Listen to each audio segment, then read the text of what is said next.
வணக்கம் நேயர்களே, தமிழ்பைரேட்ஸ்.com வழங்கும் அமரர் கல்கியின் பொன்னியின் செல்வன் முதல் பாகம், அத்தியாயம் 23, அமுதனின் அன்னை. வாசிப்பது அர்ச்சனா. வேலக்கார வீரர் படை பெரிய கடைவீதியின் வழியாக போயிற்று. படையின் கடைசியில் சென்ற சில வீரர்கள் கடைத்தெருவில் சில திருவிளையாடல்களை புரிந்தார்கள். ஒருவன் ஒரு பட்சணக் கடையில் புகுந்து ஒரு கூடை நிறைய அதிரசத்தை எடுத்து கொண்டு வந்து மற்ற வீரர்களுக்கு விநியோகித்தான். பிறகு வெறும் கூடையை கடைக்காரனுடைய தலையிலே கவிழ்த்த போது வீரர்களும் வீதியில் சென்றவர்களும் ஹஹஹா என்று இறைந்து சிரித்தார்கள். இன்னொரு வீரன் வழியில் எதிர்பட்ட ஒரு மூதாட்டியின் கையில் இருந்த பூக்கூடையை பிடுங்கினான். பூவையெல்லாம் வாரி இறைத்து கொண்டே பூமாரி பொழிகிறதடா என்றான். அவன் வாரி வீசிய பூக்களை பிடிக்க முயன்ற வீரர்கள் குதித்தும் சிரித்தும் கும்மாளம் அடித்தார்கள். எதிரில் வந்த ஒரு மாட்டு வண்டியை இன்னொரு வீரன் நிறுத்தி மாட்டை வண்டியிலிருந்து பூட்டு அவிழ்த்து விரட்டி அடித்தான். மாடு மிரண்டு மக்கள் கூட்டத்திடையே புகுந்து சிலரை தள்ளிக்கொண்டு ஓடியது.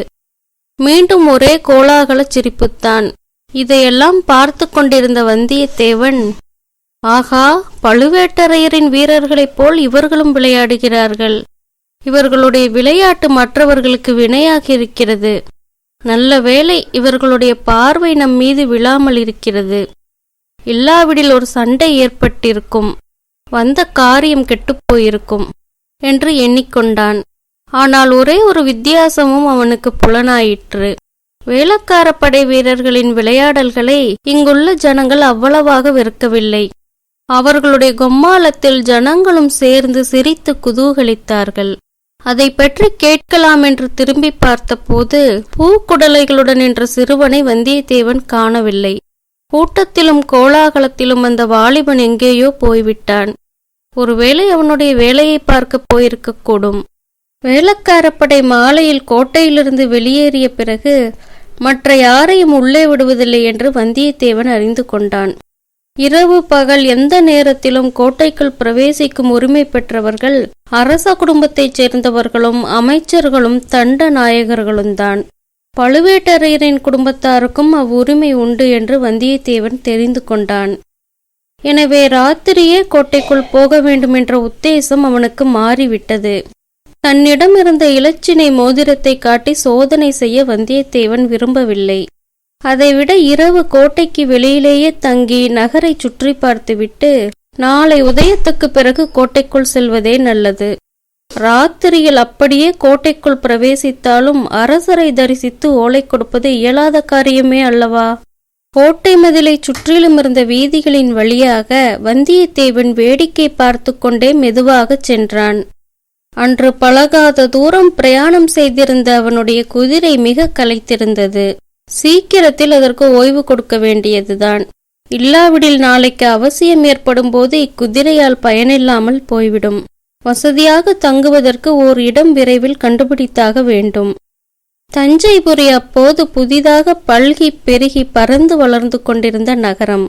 அதிலும் அப்போது மாலை நேரம். நூற்றுக்கணக்கான வீதி விளக்குகள் ஏற்பட்டு ஒளி வீசத் தொடங்கியிருந்தன. வீதிகளெல்லாம் ஜே ஜே என்று ஒரே ஜனக்கூட்டம். வெளியூர்களிலிருந்து பல அலுவல்களின் நிமித்தமாக வந்தவர்கள் அங்குமிங்கும் சென்று கொண்டிருந்தார்கள். அவர்களில் சோழ நாட்டு பட்டணங்களிலிருந்தும் கிராமங்களிலிருந்தும் வந்தவர்களும் இருந்தார்கள். புதிதாக சோழ சாம்ராஜ்யத்துக்கு உட்பட்டிருந்த நாடுகளிலிருந்து வந்தவர்களும் காணப்பட்டார்கள்.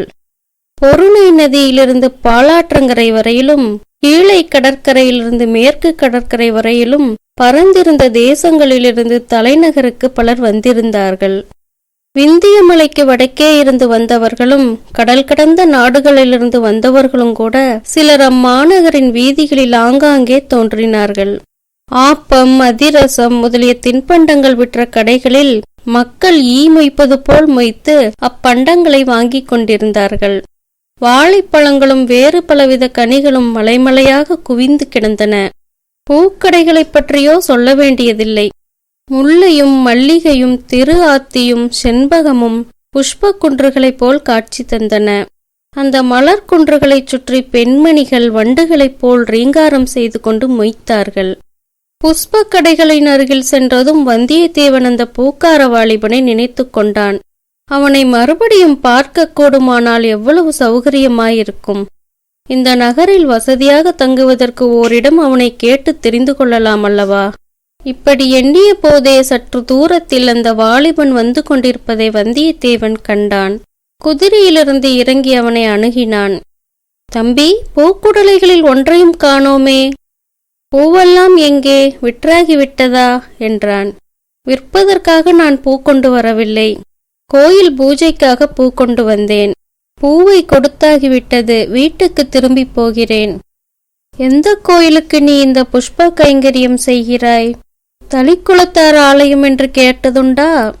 ஓஹோ, தஞ்சை தளிக்குளத்தார் என்று கேள்விப்பட்டிருக்கிறேன். அந்த கோவில்தான் போலிருக்கிறது. பெரிய கோவிலா அது? இல்லை, சிறிய கோவில்தான். கொஞ்ச காலமாக இத்தஞ்சையில் துர்க்கையம்மன் கோயிலுக்குத்தான் மகிமை அதிகம். அங்கேதான் பூஜை, பொங்கல், பலி, திருவிழா ஆர்ப்பாட்டங்கள் அதிகம். அரச குடும்பத்தாரும் பழுவேட்டரையர்களும் துர்க்கையம்மன் கோவிலுக்குத்தான் அதிகமாக போகிறார்கள். தளிக்குளத்தார் கோவிலுக்கு அவ்வளவு மகிமை இல்லை. தரிசனம் செய்ய ஜனங்கள் அவ்வளவாக வருவதில்லை. நீ இந்த புஷ்ப கைங்கரியம் செய்து வருகிறாயே, இதற்காக ஏதேனும் சன்மானம் உண்டா? எங்கள் குடும்பத்துக்கு இதற்காக மானியம் இருக்கிறது. என் பாட்டனார் காலத்திலிருந்து கண்டராதித்த சக்கரவர்த்தி விட்ட நிபந்தம் உண்டு. தற்சமயம் நானும் என் தாயாரும் இந்த கைங்கரியத்தை செய்து வருகிறோம். தளிக்குளத்தார் கோவில் செங்கல் திருப்பணியா அல்லது கருங்கல் பணி செய்திருக்கிறார்களா என்று வல்லவரையன் கேட்டான். அவன் வருகின்ற வழியில் பல செங்கல் கோயில்களுக்கு கருங்கல் திருப்பணி நடந்து கொண்டிருப்பதை பார்த்திருந்தபடியால் இவ்விதம் கேட்டான். இப்போது செங்கல் கோயில்தான், கருங்கல் திருப்பணி விரைவில் தொடங்கும் என்று கேள்வி. இந்த திருப்பணியை உடனே நடத்த வேண்டும் என்று பழையாறை பெரிய பிராட்டியார் விரும்புகிறாராம். ஆனால் என்று அந்த வாலிபன் தயங்கி நிறுத்தினான். ஆனால் என்ன? பராபரியாக கேள்விப்பட்டதையெல்லாம் சொல்வதில் என்ன பயன்? பகலில் பக்கம் பார்த்து பேசு, இரவில் அதுவும் பேசாதே என்று சொல்ல கேட்டிருக்கிறேன். இதுவோ நார்ச்சந்தியும் கூடும் இடம், நம்மை சுற்றிலும் ஜனங்கள். இந்த மாதிரி இடத்திலே நின்றுதான் தைரியமாக எந்த ரகசியமும் பேசலாம். இந்த பெருங்கூட்டத்திலும் இறைச்சலிலும் நம்முடைய பேச்சு யார் காதிலும் விழாது. பேசுவதற்கு ரகசியம் என்ன இருக்கிறது என்றான் அந்த வாலிபன் வந்தியத்தேவனை கொஞ்சம் சந்தேகத்துடன் பார்த்து. ஆகா, இந்த பிள்ளை நல்ல புத்திசாலி. இவனுடன் சிநேகம் செய்து கொள்வதில் லாபம் உண்டு. பல விஷயங்களை அறியலாம். ஆனால் இவன் மனத்தில் வீண் சந்தேகத்தை உண்டாக்கக்கூடாது. இவ்விதம் வந்தியத்தேவன் எண்ணி, ஆமாம், ரகசியம் என்ன இருக்கிறது? ஒன்றுமில்லைதான். போனால் போகட்டும். தம்பி, இரவு எங்கேயாவது நான் நிம்மதியாக தூங்க வேண்டும். வெகு தூரம் பிரயாணம் செய்து மிகவும் களைப்படைந்திருக்கிறேன். எங்கே தங்கலாம்? ஒரு நல்ல விடுதிக்கு வழிகாட்டி எனக்கு உதவி செய்ய முடியுமா என்று கேட்டான். இந்த நகரில் தங்குவதற்கு இடங்களுக்கு என்ன குறைவு? சத்திரங்கள் எத்தனையோ இருக்கின்றன. அயல் நாடுகளிலிருந்து வருகிறவர்களுக்கென்று ஏற்பட்ட இராஜாங்க விடுதிகளும் இருக்கின்றன. ஆனால் உங்களுக்கு இஷ்டமாயிருந்தால்... தம்பி, உன் பெயர் என்ன என்று வந்தியத்தேவன் கேட்டான். அமுதன், சேந்தன் அமுதன். அடடா, எவ்வளவு நல்ல பெயர்! கேட்கும்போதே என் நாவில் அமுது ஊறுகிறதே. எனக்கு இஷ்டமாயிருந்தால் உன்னுடைய வீட்டுக்கு வந்து தங்கலாம் என்றுதானே நீ சொல்லத் தொடங்கினாய்? ஆமாம், அது எப்படி உங்களுக்கு தெரிந்தது? என்னிடம் மந்திர வித்தை இருக்கிறது, அதனால் தெரிந்து கொண்டேன். உன் வீடு எங்கே இருக்கிறது? நகர எல்லையை தாண்டி கூப்பிடு தூரத்தில் எங்கள் பூந்தோட்டம் இருக்கிறது. தோட்டத்துக்குள்ளே எங்கள் வீடும் இருக்கிறது என்றான் அமுதன். ஆகா, அப்படியானால் உன் வீட்டுக்கு நான் வந்தே தீருவேன். இந்த பட்டணத்து சந்தடியில் என்னால் இன்றிரவை கழிக்க முடியாது. மேலும் உன்னை போன்ற உத்தம புதல்வனை பெற்ற உத்தமியை தரிசிக்க விரும்புகிறேன். என்னை பெற்ற என்னை உத்தமிதான், ஆனால் துர்பாக்கியசாலி. அடாடா, ஏன் அவ்வாறு சொல்கிறாய்? ஒருவேளை உன் தந்தை... என் தந்தை இறந்துதான் போனார். ஆனால் அது மட்டும் இல்லை, என் தாய் பிறவியிலேயே துர்பாக்கியசாலி.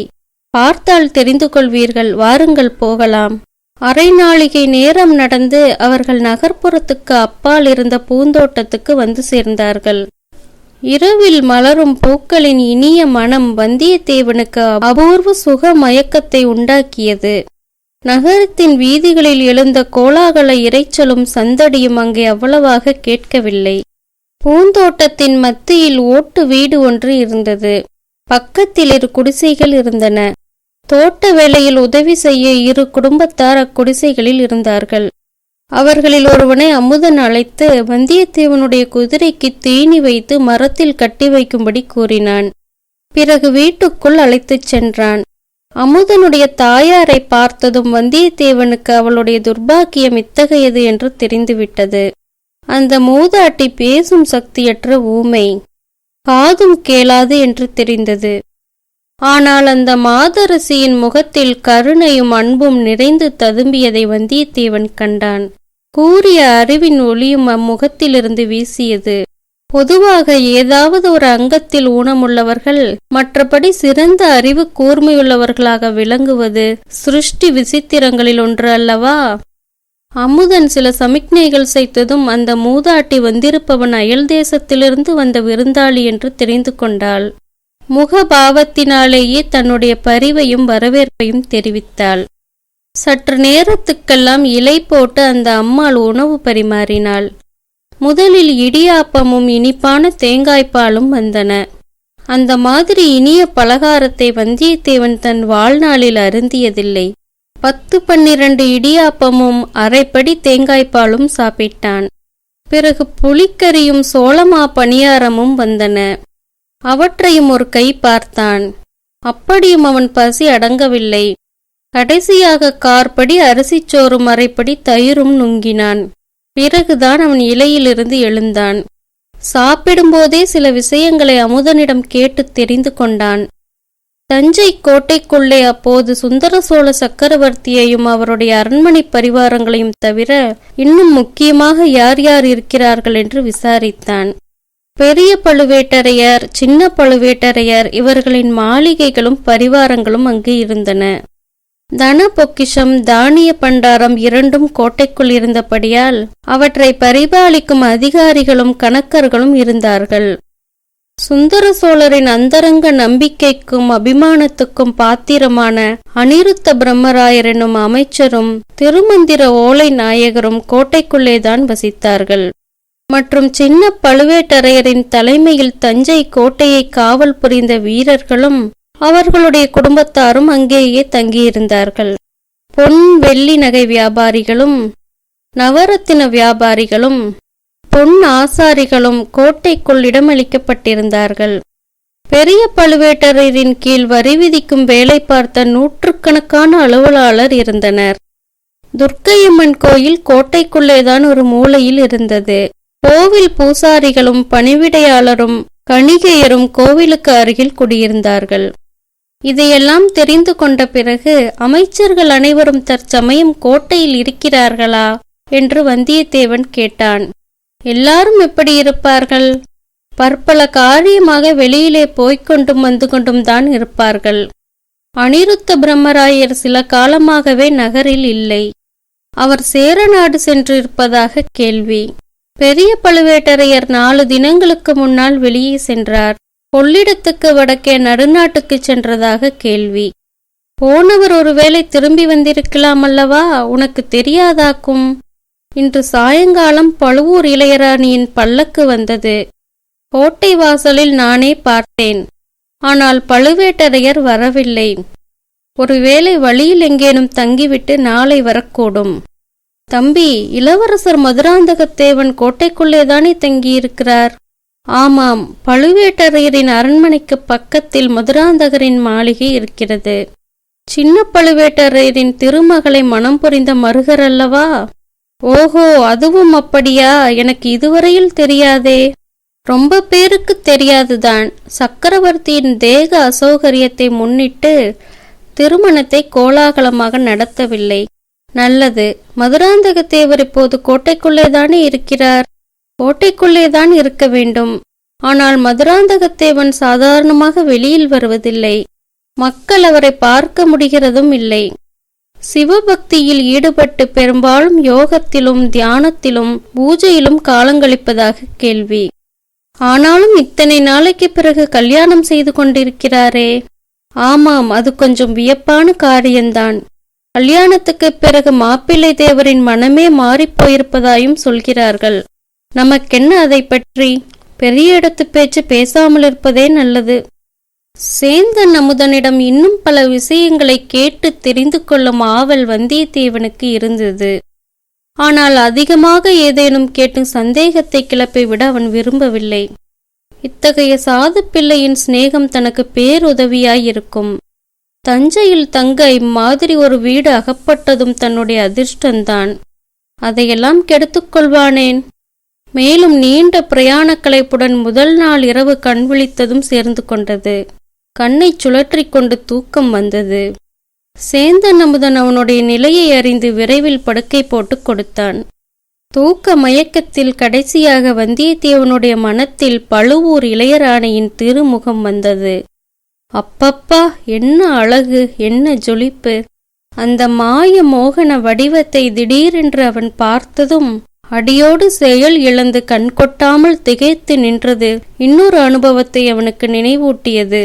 சிறு பிராயத்தில் ஒரு சமயம் காட்டு வழியாக போய்க் கொண்டிருக்கையில் திடீரென்று படமெடுத்து ஆடிய பாம்பு ஒன்று அவன் முன் எதிர்பட்டது. அதன் அழகே அழகு, கவர்ச்சியே கவர்ச்சி. வந்தியத்தேவனால் பாம்பின் படத்திலிருந்து கண்ணை அகற்றவே முடியவில்லை, கண்கொட்டவும் முடியவில்லை. பார்த்தது பார்த்தபடி நின்றான். பாம்பு ஆடிக்கொண்டே இருந்தது. பாம்பு ஆடிய போது அதற்கிணங்க இவன் உடம்பும் ஆடியது. இதன் முடிவு என்ன ஆகியிருக்குமோ தெரியாது. திடீரென்று ஒரு கீரிப்பிள்ளை வந்து பாம்பின் மீது பாய்ந்தது. இரண்டும் துவந்த யுத்தம் தொடங்கின. அந்த சந்தர்ப்பத்தை பயன்படுத்தி கொண்டு வந்தியத்தேவன் ஒரே ஓட்டமாக ஓடி வந்து விட்டான். சீச்சி, என்ன உதாரணம்! இந்த புவன மோகினியான சுந்தராங்கியை படமெடுத்த பாம்புக்கா ஒப்பிடுவது? இவளுடைய பால்வடியும் முகத்தை ஒரு தடவை பார்த்தாலும் பசி தீர்ந்து விடுமே. நாளைக்கு அவளை மறுபடி காணப்போகிறோம் அல்லவா? அவளுடைய குரலிலேதான் என்ன மதுரம்! இவள் ஒரு அபூர்வமான அழகிதான்.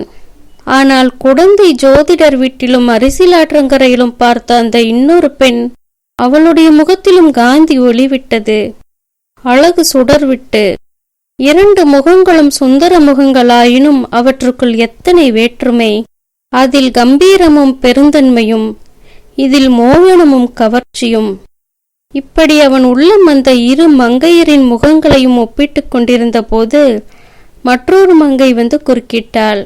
சர்வாதிகார கொடுங்கோல் அரசியான நித்ராதேவி வந்தியத்தேவனை பரிபூரணமாக ஆட்கொண்டாள். நன்றி நேயர்களே, மீண்டும் அடுத்த அத்தியாயத்தில் சந்திப்போம்.